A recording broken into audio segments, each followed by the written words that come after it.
Life is crappy. Life is hard. It's not supposed to be easy. And no matter how successful you are, it's still going to be crappy and hard. Until you're retired, I guess, and you maybe have a whole bunch of money. I don't know how that works. I'm never going to do that. But life is tough. Life is hard. Crappy things happen to good people. It's your choice in how you deal with it. Yeah. It's totally your choice. I've made my choice. I deal with my crap every day. I deal with my loss of my son. I deal with all the problems in my life with a smile on my face. And I go back out there and hit it hard again the next day. Because that's the only choice I have.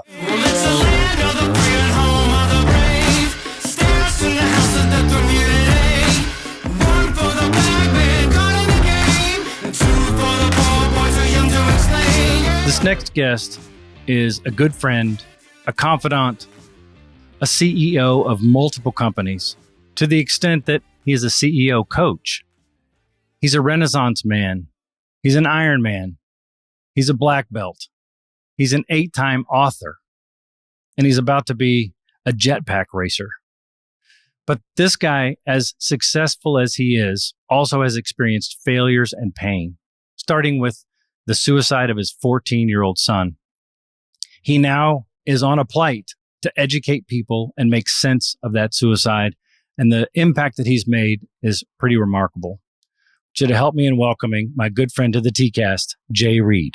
One of the things I'm curious about, because we've known each other a little while now, but haven't had enough time to really get down to some of the nitty gritty, which includes where you actually were weaned, because I know I'd like to talk about the successes that you've had and some of the failures you've had and the rocky ride. But how were your beginnings?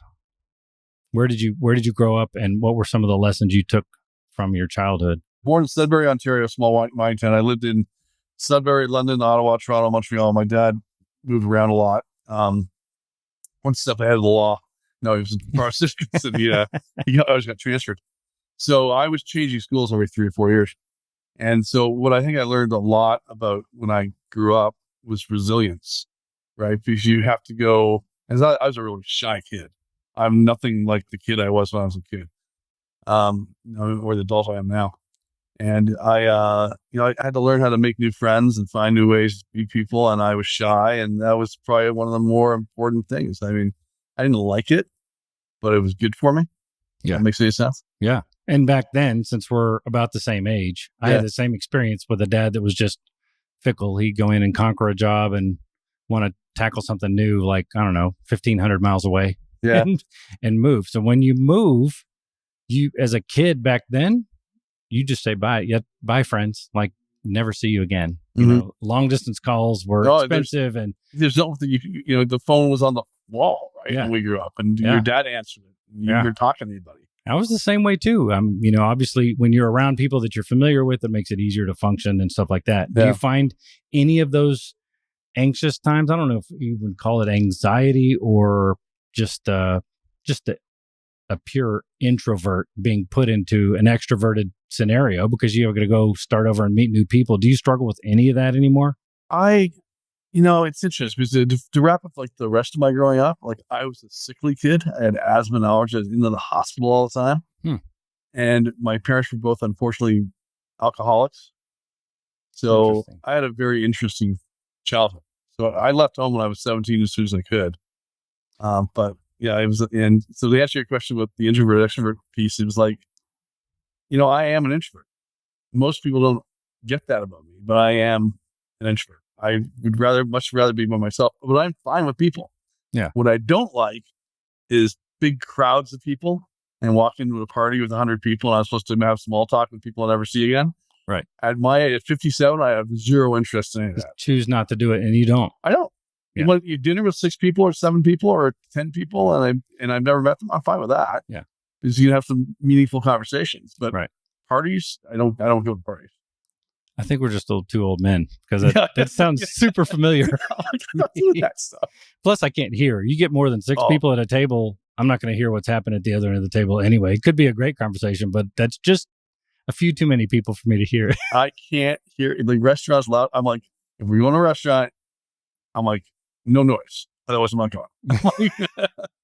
So do you think getting cut loose on your own by your own accord, obviously. You think that had a lot to do with your determination? Because it's interesting, too, that you had alcoholic parents, whereas a lot of people fall straight in line with that behavior. Other people jump off the ship and are bound and determined to never become anything that those examples were. Were you the latter?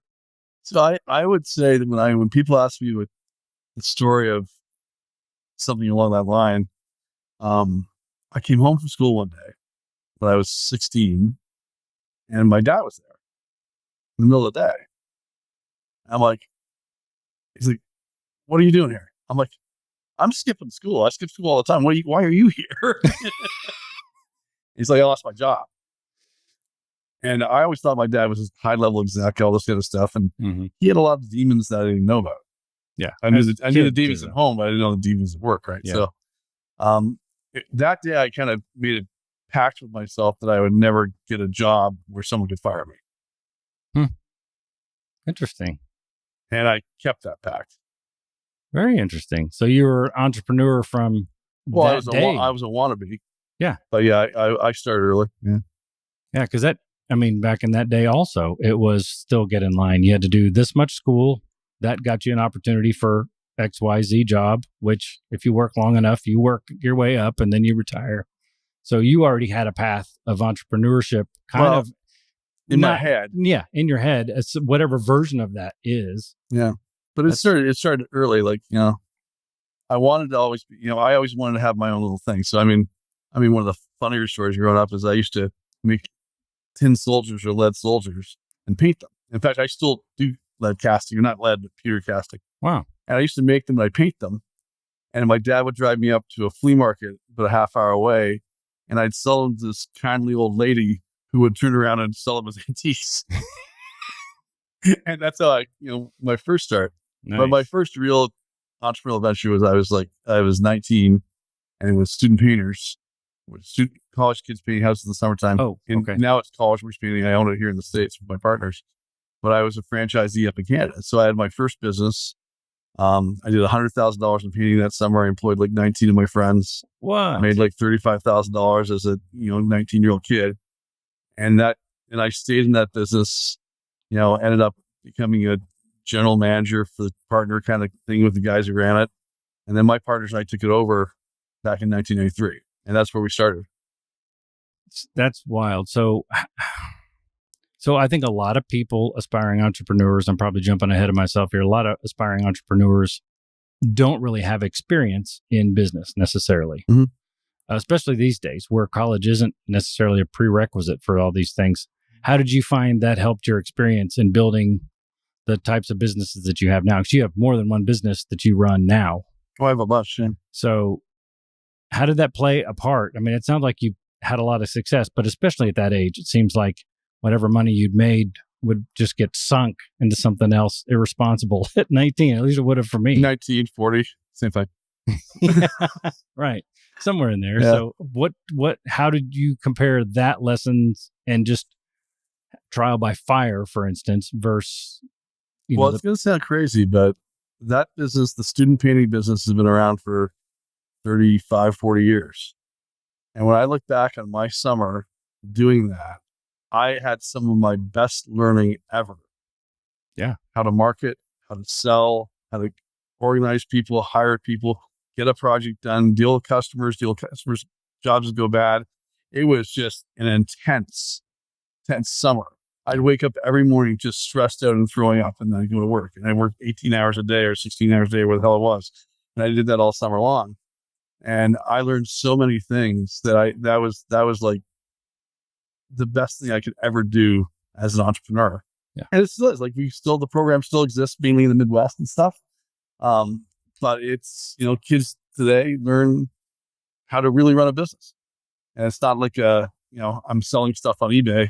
It's a real business with real employees and a real thing you have to finish. Painting a house from start to finish. Right. It's a project that has to get done. Yeah. And learn a lot. And part of it is just the determination, which I think is innate in real entrepreneurs, which is you're going to be damned before you fail.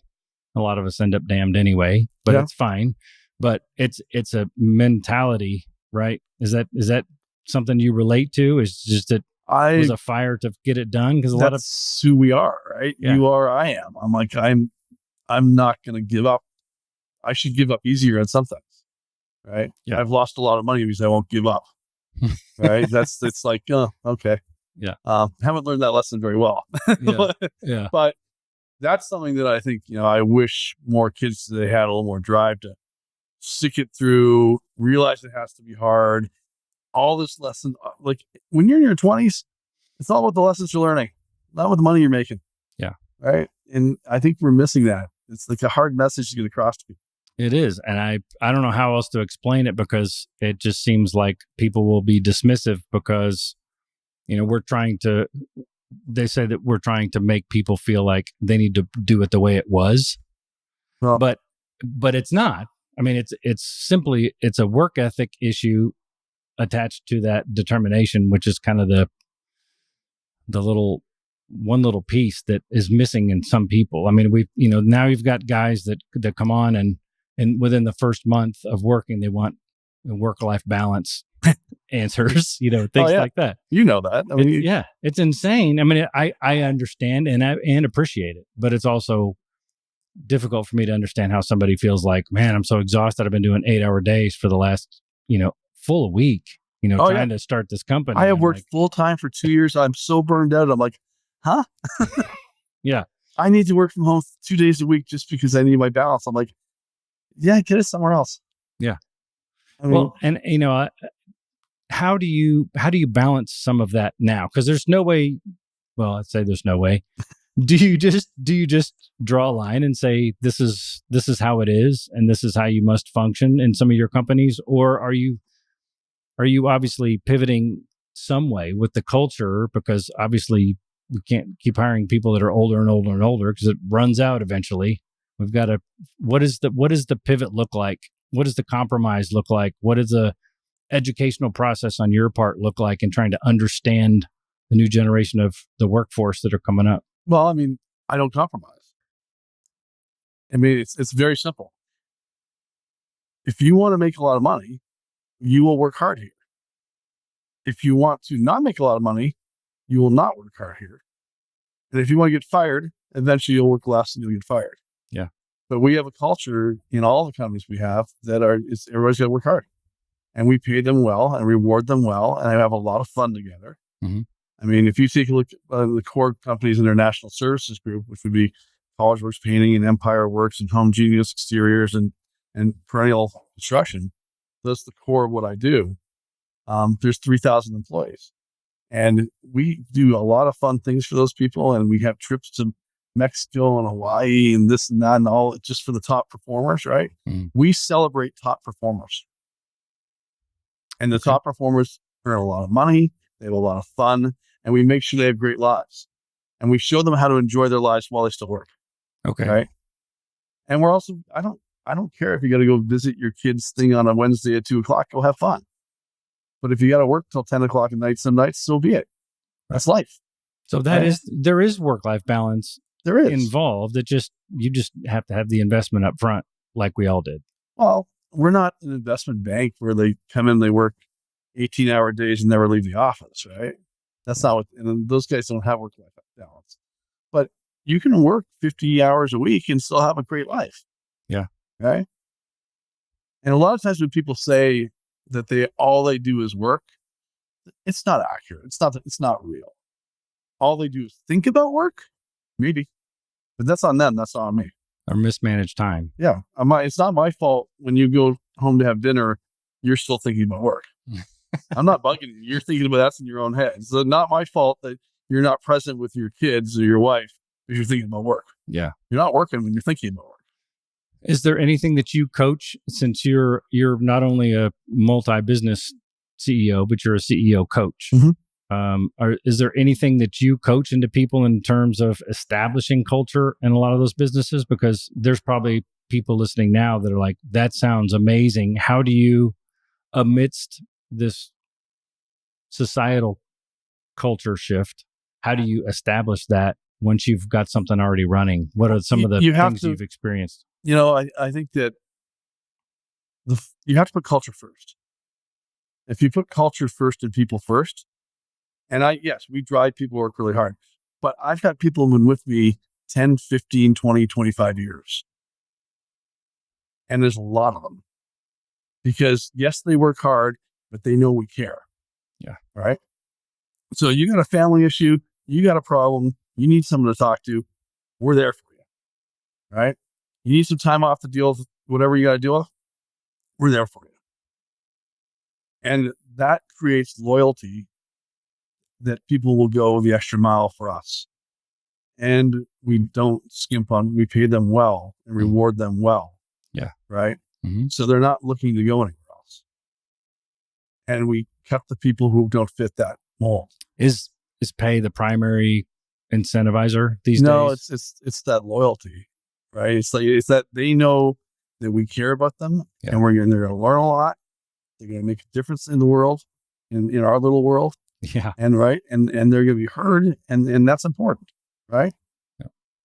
But then you've got to top it off with proper pay. Of course. Otherwise, they're going to look for another job. Yeah. I still think it starts there. They want to be paid, but there's so many other aspects of that balance that people aspire toward. Yeah. And we're trying. I mean, we're not doing everything right. We do some stuff right. Yeah. Interesting. And so how does somebody, when you say you run, how many companies are you running now? So core businesses are the ones I just mentioned. I have a tennis court business called More Sports in Florida, which I own. With my partner down there, and we build tennis courts and that kind of stuff. That's great business. And there's probably 5 others that are smaller sizes that I'm involved with. So how does one, I'm just to wrap your mind around that, because when we start in one place and say, you need to put in 48 hours a day to get a company started, you do nothing but focus on that, blah, blah, blah. And then you end up in a position where you can run multiple companies. Mm-hmm. What does that look like? Well, I wouldn't suggest you just go start multiple companies. Of course. Because it's like, I mean, I have a very unique situation. The fact that I had been in business for 37 years now, or whatever the heck it's been, right? 38 years. And I have amazing people that run all of our organizations, and they're rewarded with equity. So if you take a look at all these different companies I mentioned, if you run San Diego for Empire Works, which is Michael Lucina, Michael owns 20% of that business. He wakes up every day and runs that business. And then you take a look, and the same thing with all of our businesses, the key leaders all have equity. So The first thing is I don't hold on to stuff. I've got lots of my core partners, and we have all our other partners. So people want to be here because they can see the future for themselves. That allows me the freedom. To focus on what I want to focus on, which is hopefully making them better every day. If you look at my email signature, it doesn't say CEO. It says builder of people. Because my job every day is everybody I touch, I try to make it a little better. Okay. Right. But yes, I have multiple businesses. I have multiple projects. I have a lot of different things, and I get to have a wonderful life. That wonderful life starts at 5 a.m, and I'm going constantly till 7:00 at night. Right. And I do that 7 days a week. Right. Right. That's the choice that people don't want to do. Right. I don't sit around and watch TV. I don't sit around and I don't go play golf for 5 hours. Right. I'm productive pretty much all the time. And at some point in your life, if you did that, I also see that that's an underappreciated disposition also for people that say, this guy started this company and this company's making all this money and he doesn't even do anything. It's a super ignorant look at how that company started and the impact that it makes and the people that are involved and everything else. So I was just curious. So you're still a visionary, but you have even handed some of that in terms of business building to the leadership that has stake. Well, we want our leaders to have ownership. We want our leaders to try new things. Yeah. We want our leaders to fail at stuff. Right. To an extent. Yeah. I have a website that you can go to called jtoldyousO.com. Really? Go check it out. When things don't go well and I told you, we probably shouldn't do that. Yeah. I just send you that website. Oh, that's awesome. I'm going there. Yeah, I'm going to go check it out. It's fun. What about AI? How is that affecting your businesses now? And how do you think it's going to, how can you implement things like that? And what would you recommend for people in terms of embracing it or shunning it or caution, et cetera? So I am involved in AI to a point. I'm trying to understand it better. I am part of an organization called AI Mavericks that we put up, events for on AI. But I'm not an expert in AI.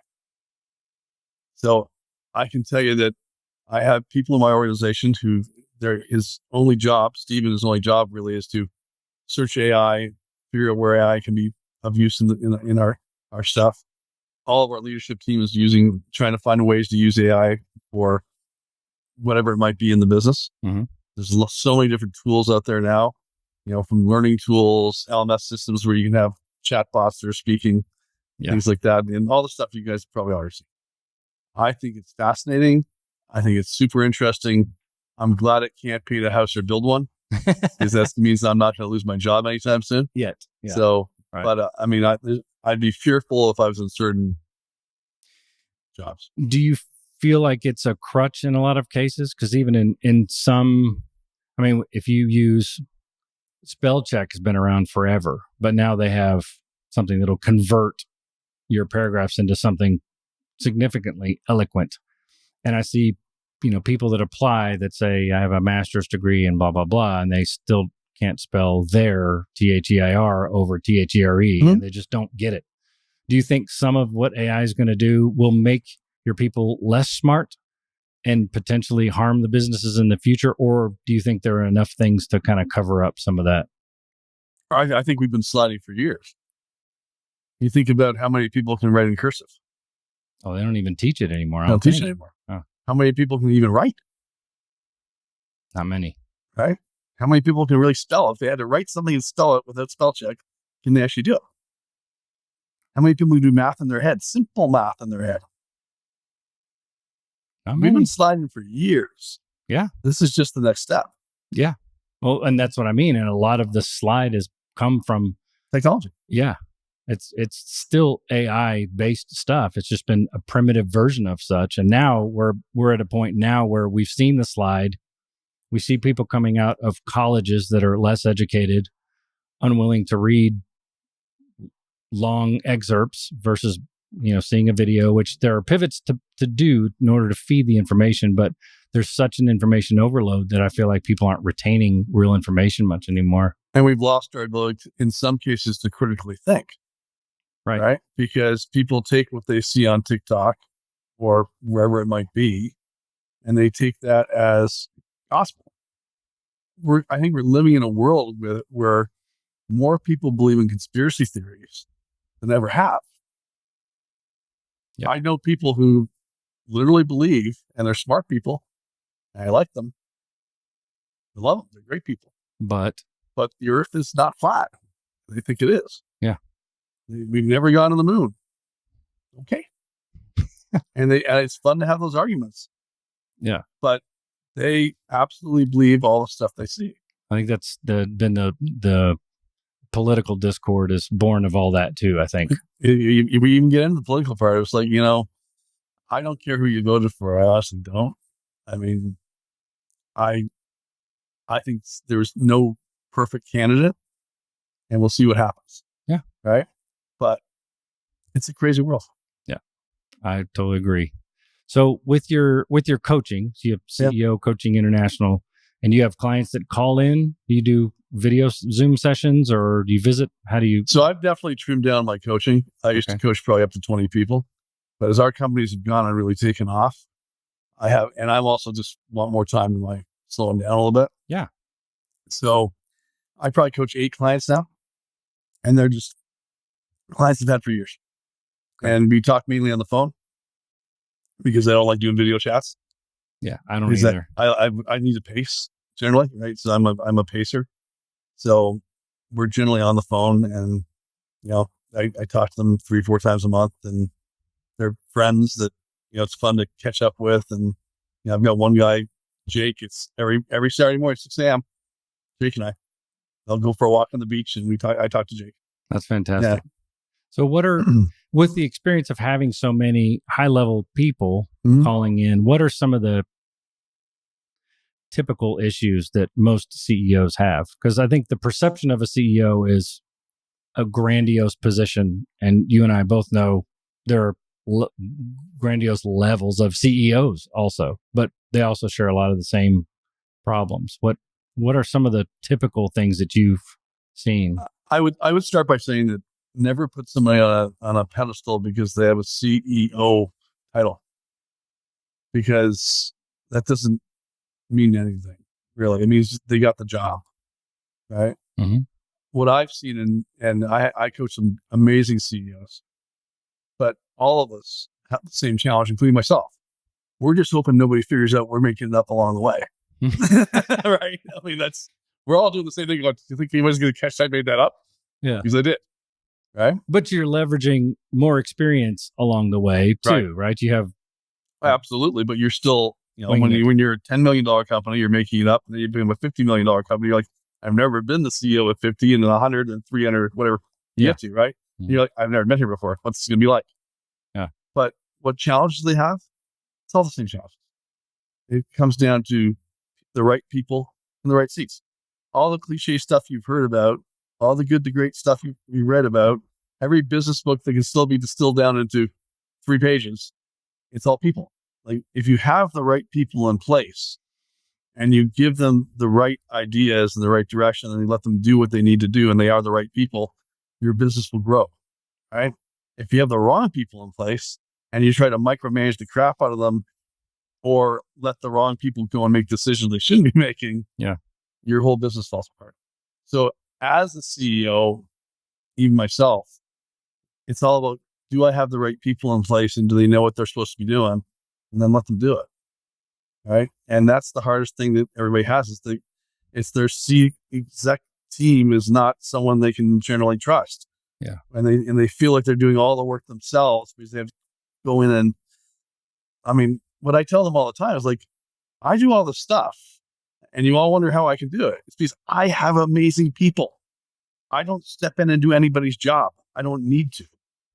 You, whoever it might be, are stepping in and doing all these 3 people's jobs instead of your job as CEO. Yeah.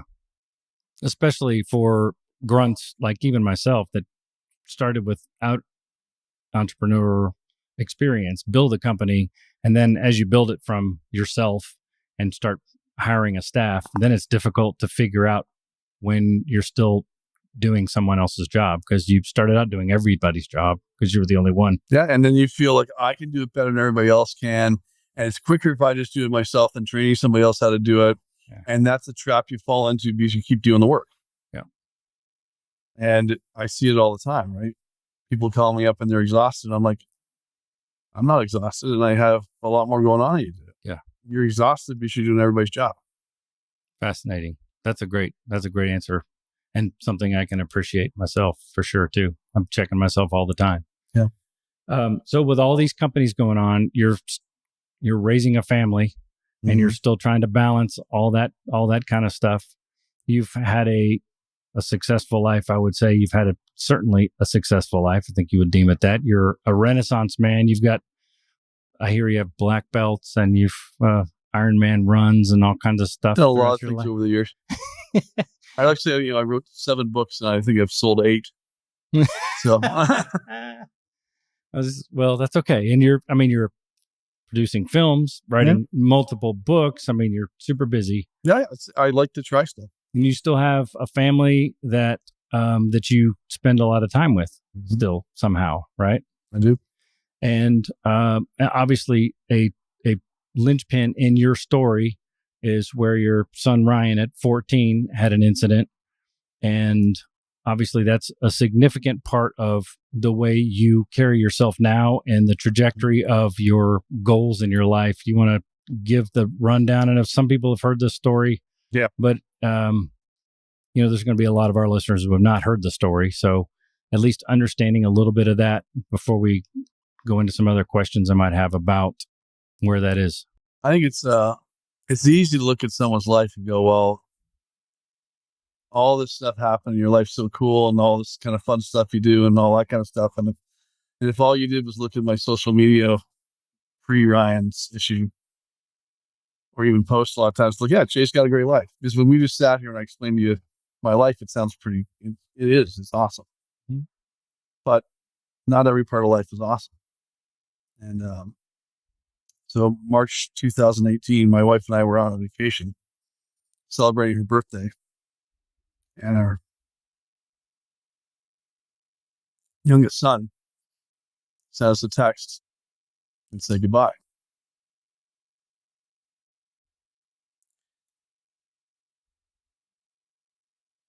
And he took his own life that night.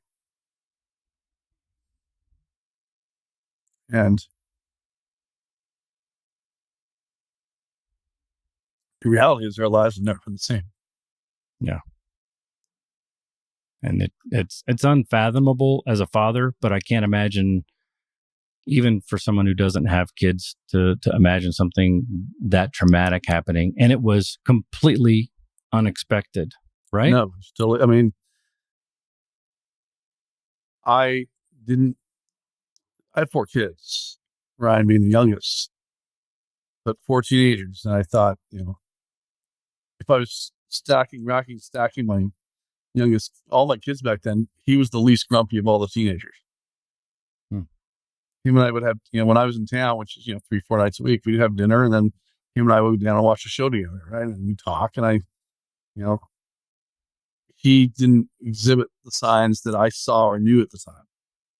But looking back now and understanding better, there were some signs. I just didn't know what to look for. I didn't ever have a conversation about mental health with any of my kids because I didn't think I had to. And I missed it. Well, we come from the generation where you rub dirt on it too, in your defense. I mean, that's the way we were raised, with just dealing with it. And it's not that some of these issues didn't exist, which is why I find it interesting in this day and age where it's so much more acknowledged.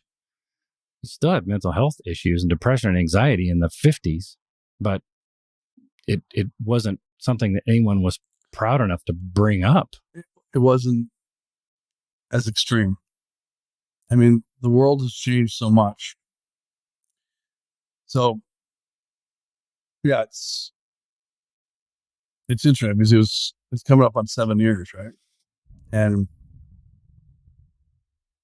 I go through life and I have fun. I have great days, but that never leaves the vision you have.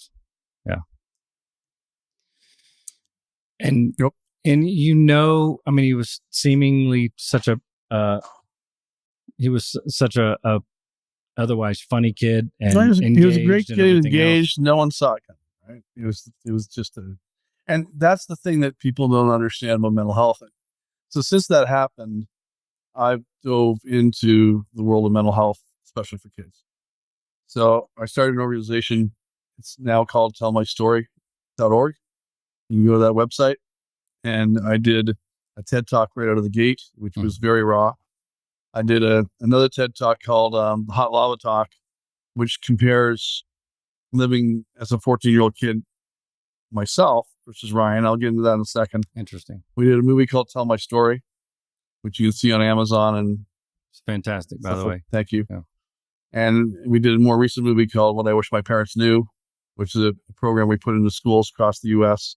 and across the world. We had 17 showings in Panama 2 weeks ago by the Catholic University down there. They did a study, which was really interesting. I'll share with you in a minute based on the movie. And we're doing a new movie for kids that we're going to shoot this first quarter. So I have people that are spending time getting this in front of parents, this message in front of parents that you have to own your kids' mental health, and the message in front of kids that you have to share how you feel with your parents. Right? Easier said than done, right? Oh, none of it's easy. Do you have any advocates that are kids that can talk to kids? We have kids that, that will go and push this film into their schools. The biggest challenge that we have is everybody's so busy and nobody wants to pay attention, and everybody's afraid. So if you take a look at the stats, right? I mean, 40% of kids, depending on what stats you want to believe, have had some kind of depression, anxiety issue in the last year. That's a huge number. And parents are the same. So we're all dealing with something, right? And if you look back as to why, and I didn't understand any of this until I've been in the space now for many years I've been in it. When that phone rang when you and I were growing up, like we said, it was attached to the wall. Mm-hmm. Dad answered it. Dad decided if you were able to talk to that person. He usually stood there while you're talking to the person and until you yell, I'll just see you at school tomorrow. Yeah. And you yell at your father near your room. Yeah. Right. Our bullies, I was bullied constantly. I was a sickly kid. I was bullied constantly, but my bully stayed at school. Home was a sanctuary. Well, in my case, it was kind of a sanctuary, but it was a sanctuary. Right? Interesting sanctuary. Yeah. But I wasn't paying attention to the world. I didn't read the news. There were only a couple of TV shows I watched. I didn't watch the news. Yeah. I don't remember growing up with exception. It was the Cold War. So we joke about going under the table for a nuclear attack, which none of us understood. Right. Right. Yeah. It was just you're right. Life context was kind of relative, and I need to go play with my friends. I'm going to ride my bike. I want to go fishing. I want to build a fort. That's life. Yeah. Right. These days, it's so friggin' different. People want to blame social media, but it's not just social media. It's the fact that these kids know and fear that there's going to be an actual nuclear war. They're worried about what's happening with Putin in the Ukraine. They're worried about what's happening in the Middle East. They're worried about who's going to be elected and what's going to happen when that person's elected. Both sides. Doesn't matter. Yeah. Right? Yeah. They're really upset.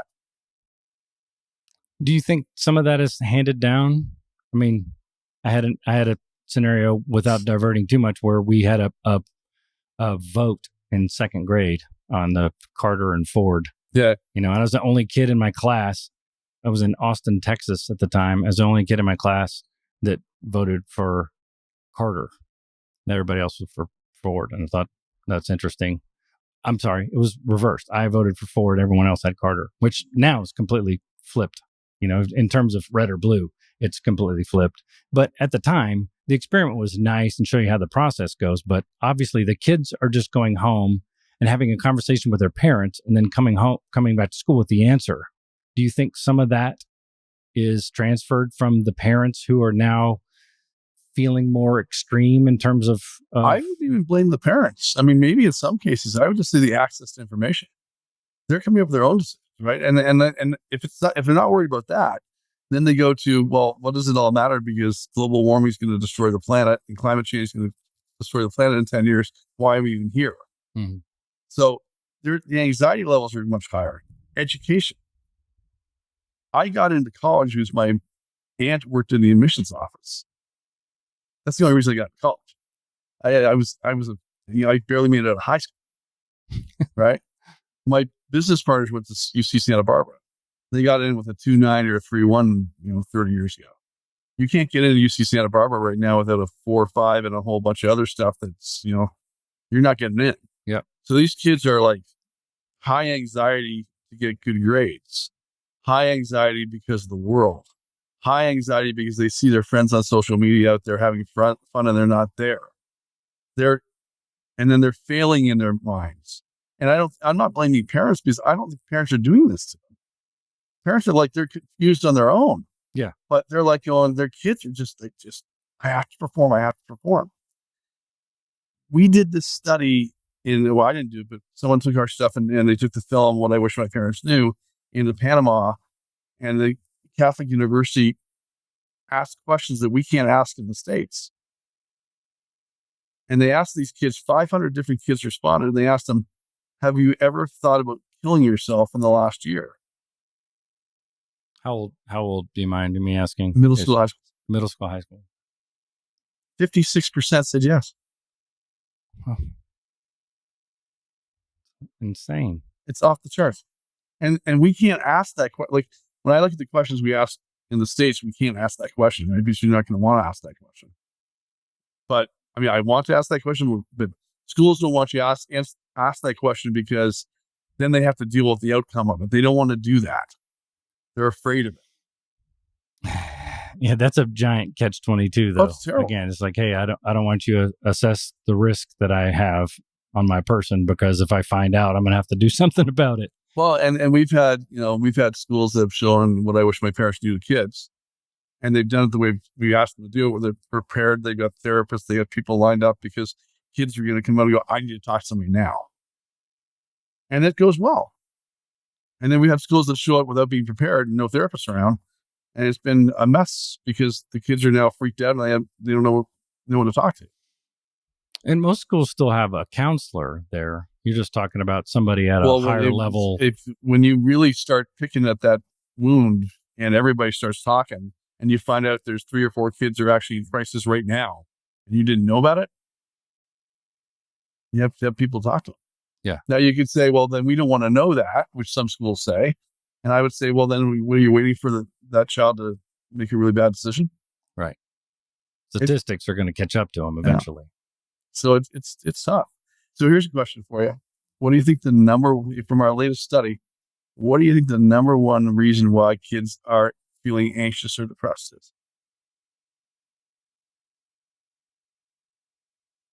is? I don't know. They don't know what they want to do, but they feel pressure to do something, achieve something. A lot of people will say like social media, right?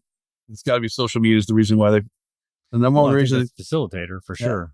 Number one reason we saw in our latest study was academics. The pressure to perform with 39% of the kids responded. The pressure to perform with academics was causing them to feel the way they feel. That's almost confusing to me. I would have been the last thing I would have thought. I know. I was shocked myself. I know there was pressure on us coming up, but it was always relative. I had a sister that outperformed me, that was younger than me, that still took the same classes as me and outperformed me. But my parents would incentivize my grades based on other things. And I know there are different cultures. Have they talked about going somewhere like Korea or something like that? You can definitely see culturally there's differences in how kids are growing up and how they're pushed for academics. But I'm not blaming parents for this one. Kids are trying to achieve at a level because they feel like they have to, right? School's expensive. I need to make sure I have a scholarship. School wasn't expensive when you and I went to school. Well, it was to me, but had I known what it costs now, I would have thought it was a really good deal. Yeah, well, I dropped out when I was in Canada, but I remember it didn't bother me to pay what I was paying. Yeah. It took me forever, but not because it was so large. It's just because it took forever to make any reasonable money. Yeah. But it's a different world, I think. And I don't like talking about, Ryan's suicide as much because, I hope that doesn't happen to anybody. And it happens, and yes, it happens more than we want it to. But there's a lot more kids that are dealing with depression and anxiety that we need to get to. It's like we got to get those kids help, support. What are some of the ways that you've seen? I know when you first came out with a lot of this stuff and we're gathering the information, a lot of this was the onus was on the parents to start these conversations. Because again, I concede also, if my parents had talked to me about suicide when I was a 4th grader, I'd been like, huh? It's like nothing that ever even entered my mind. It would have just been far-fetched. It was as far-fetched as the sex talk was at the time. I don't think that had. It's like, what? Huh? Yeah. So, and I think just like you said, the influx of information and the fact that it's even presented at all and puts the idea in an immature mind is kind of part of the problem. Are you seeing anything now that they've I think this active shooter overreaction where you have all these schools spending inordinate amounts of money to have all these different programs and having drills, and it's 1 in 600 million chance that this is going to happen to you, but they're taking all these precautions. It's been so long since they've had a fire, but they do these fire drills, and yet it's more likely you're still going to die in a fire. But they're now associating a lot of that active shooter stuff with mental health. Do you think that's going to potentially be a way to move the needle a little bit about, because it seems like that's the cause. The active shooter is the result of something else that you're trying to patch up. Whereas what you're describing is what we really need in schools. Is there a way to tweak programs or something in there? I don't. So what I tell people, and I'm not saying I'm absolutely right, it's my own opinion, but if you're waiting for the schools and you're waiting for the government, and you're waiting for your doctors to fix your kids and save your kids, it's not going to happen. Yeah. The schools are overburdened with everything from active shooters to probation to, kids not coming to school, whatever you named, not probation, what's it called when they don't go to school, skipping class and but all the stuff they have to deal with, right? Alternative school stuff. Yeah. I mean, it's just, it's too much, right? The schools don't have the time. You have to be the one to save your own kids. And that's a lot of pressure, but there's not enough therapists to deal with all the kids out there. Right. And because it has to be the right therapist too. Yeah. You take a kid to a therapist and they hate the experience, it's going to be hell trying to convince them to go to a different one in the first place. It might go through 5 therapists, find one they actually want to connect with, and they might, like you said, quit after the first one anyway. Yeah. So you have to be the one, and I know it's a lot, man. I know it's not fair, right? But you have to own your kids' mental health the way you own your kids' physical health. And what I mean by that, if your kid breaks their arm, you're going to go, all right, I know what to do. I'm going to take you to the ER. I'm going to do this, going to do that. Going to make sure you're okay. If your kid has a stomach ache, they come to you Monday morning, you got a stomach ache. You're like, no, you don't. And like, show me where your stomach ache is. You're like, let's see if you have a fever. Oh, shoot, you have a fever. Oh, it's in the wrong. Okay, we're going to the hospital. All right. Yeah. We know what to do. But your kid comes to you and says, I broke up with my boyfriend and I don't feel like living anymore. And we go, that's crazy talk. Right. He's an idiot. And you're the most beautiful girl on the planet. You can't listen to that. Don't even, that's stupid. Don't do that. Yeah. We just go into become stumbling fools. Yeah. Right. And we have to get better at being able to have the tough conversations with our kids. And I can tell you, I can give you what I know. I'll boil it down what I tell people really quickly, and I hope it helps. All right. And that is that you have to think of it this way. I know you've got a lot going on in the world. We all do. So the kids' issue that they have that they're hung up on, you're like, this is simple. I can fix this in 2 seconds. Right. But in their little world, and even your spouse's world, it's not little. In their world at that moment in time, when someone is depressed, that's the most important thing, the only thing that matters to them.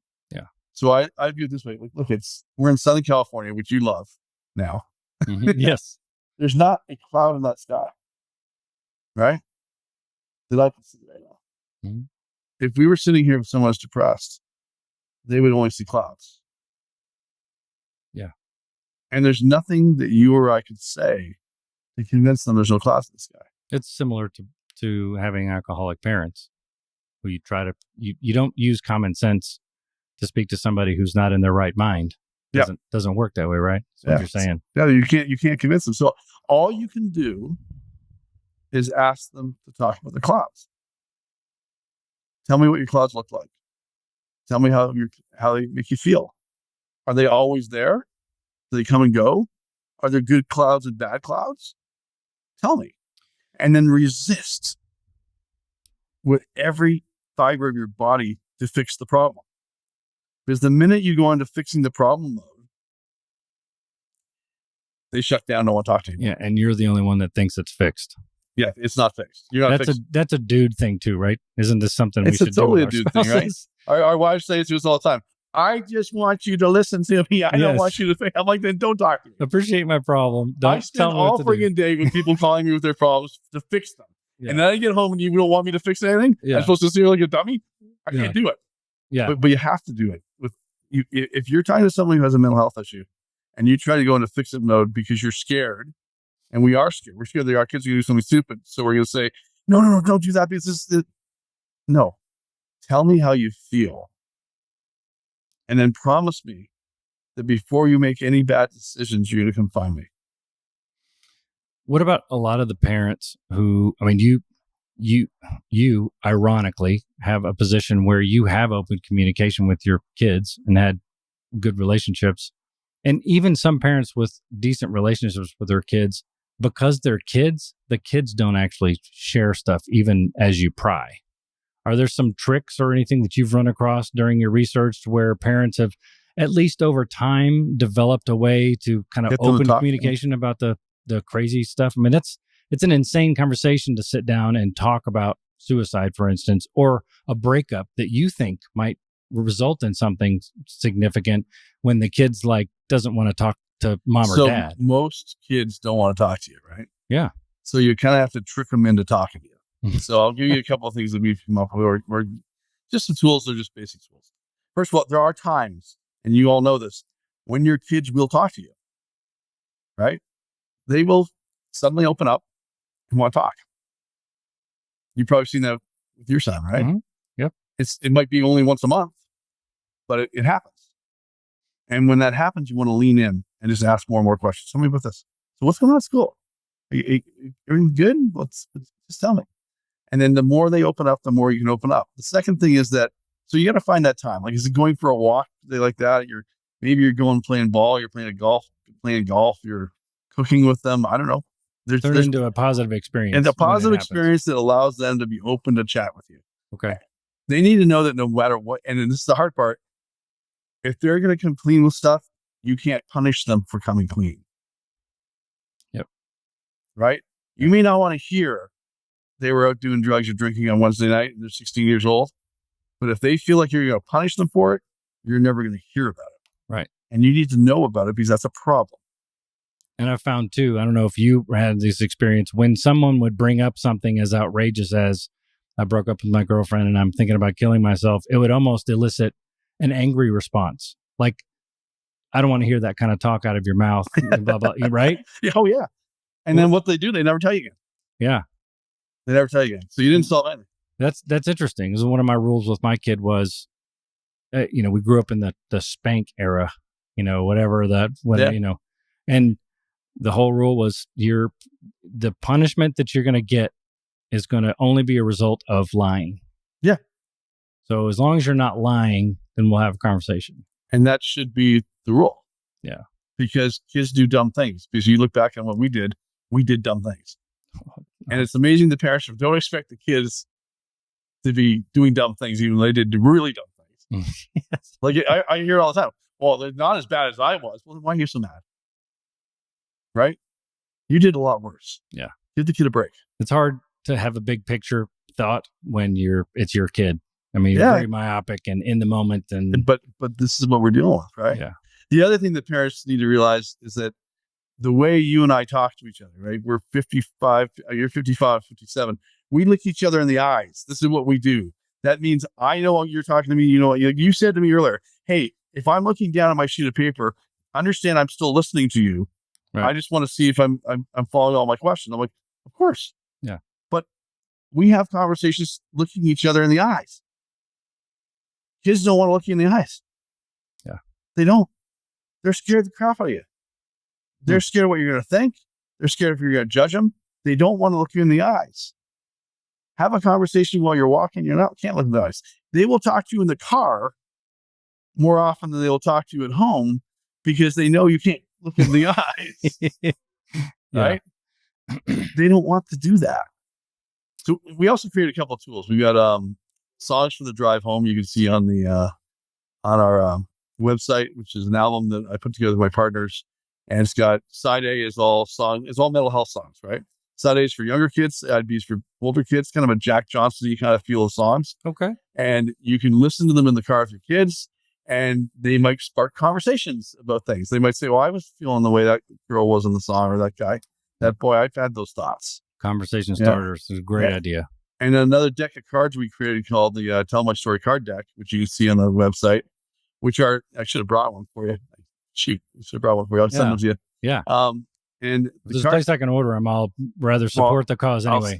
But they're a deck of cards that have questions.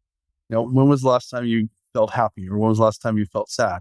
And you pull a card and you answer the question, they answer the question. And they can pass and not answer the question.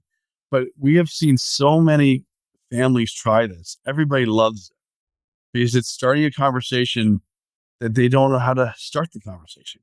Starting the conversation is the hardest part. Yeah. Right? Yeah. So the card deck allows you to start the conversation. It's a great idea. You just kind of make it a habit to do it. You sit around and right before grab dinner the deck of cards. Or Let's try a question. Let's see what goes on. Yeah. You don't have to play it for an hour. You can play it for 5 minutes. Yeah. So each person pull one card and answer it, and then that's the kind of thing, is because I'm constantly looking for how do we help parents talk to the kids.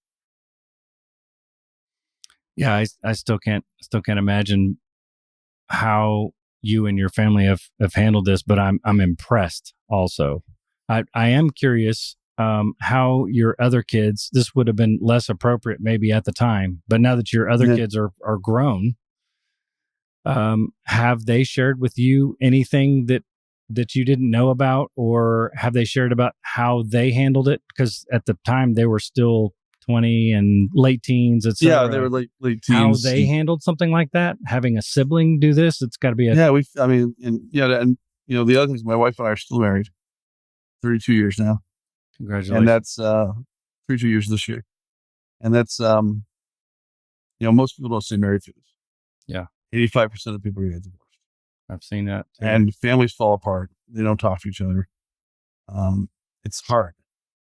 And I learned a lot about my kids after the fact, and some of their own mental health struggles that they kept to themselves and I never heard about. And it was hard to hear all that. My daughter and I didn't talk for 2.5 years. Wow. Legitimately, she thought I was the devil after I passed. So we've definitely gone through some hard times. Wow. Now, we're awesome these days. And she and her husband actually live with us, which is kind of fun. I thought I'd never want the kids living with us, but I'm like, yeah, this is great. People take care of us. And her and I are awesome. We went up and her and I took a trip, just the two of us, to Italy this year, which is fantastic. I took Kyle and Ashlyn jetpacking, which I showed you. Yeah, remarkable. Yeah, look up, Google jetpack races in Dubai, and those are the guys who taught us how to fly a jetpack tethered. But the same guys we went and flew with them yesterday. It's still unbelievable. So I have a great relationship with all my kids now. I think it was tenuous. Like when I went out and did all this stuff right away, Ashlyn was very upset with me. My wife was upset with me because they're more private. Yeah. I'm like, I need to make a difference in the world, and kind of said, screw your privacy. Yeah. Because everybody's I want to save everybody's life, and you guys will get over it. And I was terrible for doing it that way, but we were all hurting in our own way. Right. Right. And my wife's still very private, and they're all very private about it. But we as a family, we're in really good shape.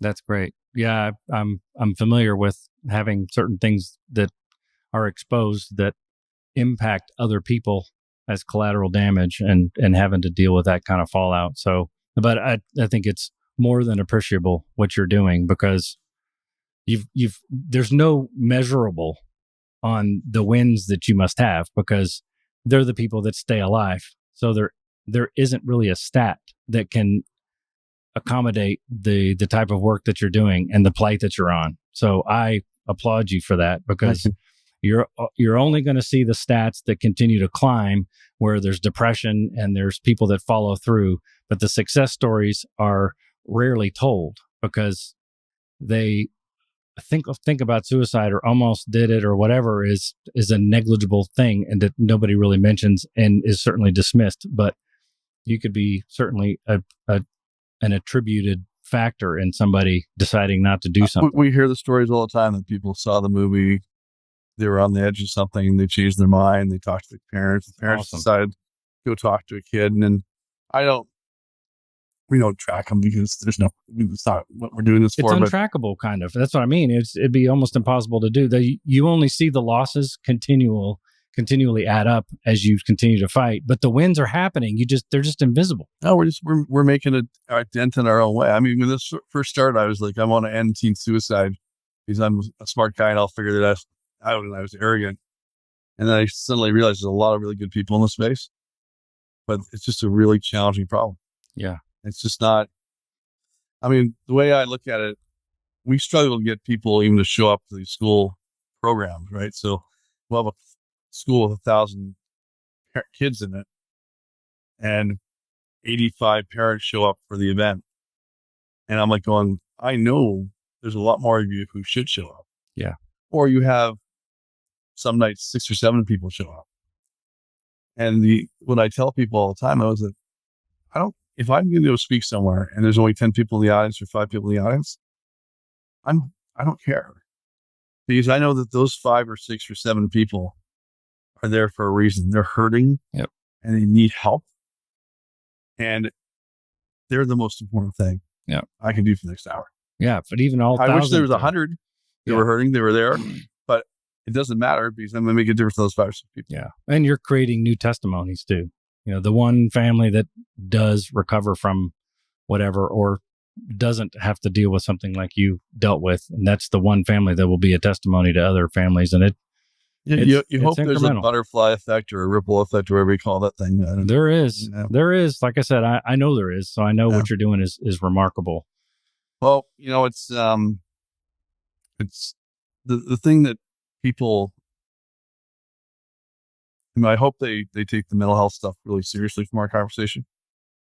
But I think there's another thing that people need to understand too, is that you can look at life and go, that person's life is so amazing. They have all these different things. They do all that different stuff and they have all that money and blah, blah, blah, blah. Right. But there's been nothing easy about the path I've taken in life. Yes, I own a bunch of businesses. I've failed at over 25, 30. I've lost track at how many companies I've shut down. I've lost track of how many millions of dollars I've lost doing dumb stuff or great stuff that I thought was going to be great that turned out to be dumb or just didn't take. Mm-hmm. It's not been this path like this. Success doesn't go from here to here. It goes like that. Yeah. And sometimes it ends up there and sometimes it ends up there. Right. And just because I can look now at 57 and go, yeah, a lot of the stuff really worked out. Every day is still a challenge. Every day running these businesses is like, I thought I've seen everything. Now this has happened.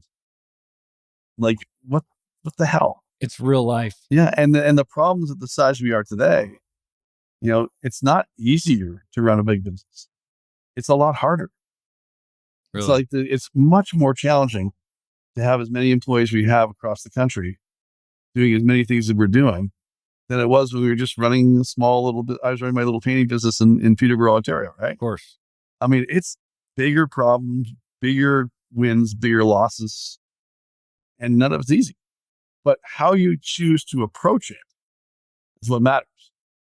Here's how I approach it. I don't expect my days to be any good at all. I expect my days to be full of a whole bunch of problems and a whole bunch of challenges and things I've got to figure out and things that aren't going to go well. That's how I wake up in the morning. Now, it's not a negative way to wake up in the morning. It's just an expectation going, here's what you should expect. Yeah. Now put on a smile and go fix the problems. Right. Right? Because that's what you're going to get. Yeah. That attitude is great. I'm going to get all the crap all day long because people don't call me with, let me tell you the greatest thing ever happened today. Usually I'm like, why didn't you call me when that good thing happened? Yeah. Oh, I had to call you with the bad thing first. Yeah. Right? Of course. That's all my day. My phone rings all day long with people's problems. And of course, you have all those businesses. So when things are not falling apart, they're not calling you. They're not calling. Why? Because that's the whole point. They're supposed to be running this stuff. No one calls when it's good. So I expect it to be hard, which most people don't. And then when it's good, it's even better. It's like, wow, I wasn't expecting that day. It was a great day. Yeah. Right? That's great. But here's the challenge with most people these days. They expect every day to be great and easy. And when it's not, they fall apart. Yeah. So my biggest thing when I come in here, if there's any message I want to say and get across to people, is life is crappy. Life is hard. It's not supposed to be easy. And no matter how successful you are, it's still going to be crappy and hard. Until you're retired, I guess, and you maybe have a whole bunch of money. I don't know how that works. I'm never going to do that. But life is tough. Life is hard. Crappy things happen to good people. It's your choice on how you deal with it. Yeah. It's totally your choice. I've made my choice. I deal with my crap every day. I deal with my loss of my son. I deal with all the problems in my life with a smile on my face. And I go back out there and hit it hard again the next day. Because that's the only choice I have. Do you think you would appreciate anything if you hadn't? I mean, you've had some extraordinary failures and loss. Do you think you appreciate life more because of that? No. I don't think losing a son you appreciate much of life, to be honest. Because that's just always what I'm looking for. Right? So I can appreciate what I have. I can appreciate the wins I have. Can I appreciate them to the level I'd like to? No, I'd appreciate. I give it all up. Yeah. Well, of course. Fascinating. So what are you working on now? What can we expect from you next? Are you in the middle of a project or just I'm always trying in the to middle of a project. I think a fun project. Yeah, we have a new album come out on BMG Music in January. Songs for the Drive Home too, which is I think a great album that we just finished up. We're working on a new kind of TV YouTube series called Ghost Town USA, which we just wrapped up the first shooting of the first season, which is we did Globe, Arizona, which is one of the most haunted places in America. Oh yeah. And I went into Globe and I actually interviewed the people who live there to tell me their stories about living with ghosts. So instead of going in and saying, okay, we're going to see if there's a ghost here and we're going to run out of this jail if we saw a ghost and film everything in green, I just sat there and had conversations with people about, you live around ghosts.